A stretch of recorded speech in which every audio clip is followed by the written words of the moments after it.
God is easy to find. Not just because he's omnipresent, not because we're looking so hard, but because he's not hiding from us. He is seeking us. He is seeking you. In God's holiness, he drove us away because of our sin. In his love, he comes after us and offers to bring us home. This is what Ecclesiastes is pointing us towards, and the rest of the Bible fills in the story. So many of us, we understand the hiding. We understand what it means to hide from God. But we don't understand the seeking, just like my son.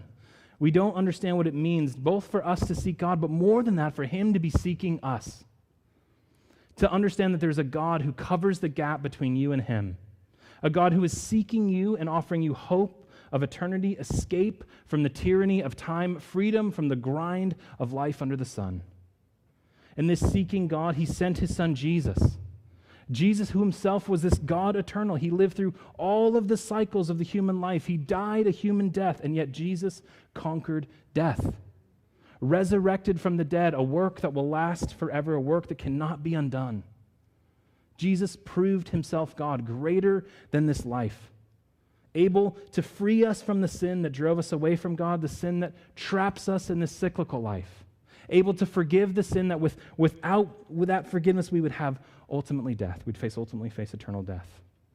Jesus, who talks about himself, he calls himself the eternal Alpha, Omega, beginning and end. He's saying, I'm outside of time.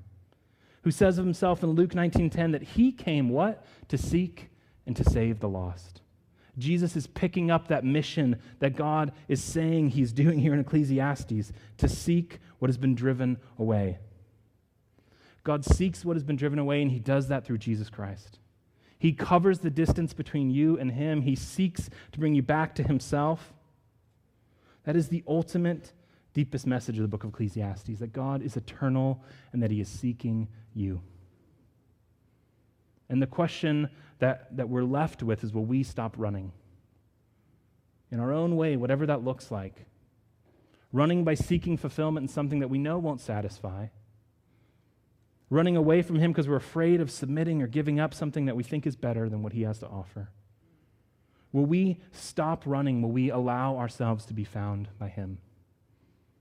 This morning, I really plead with you, whatever is driving you away, has driven you away, guilt, shame, sin, fear, regret, ignorance, pride, God is not hard to find.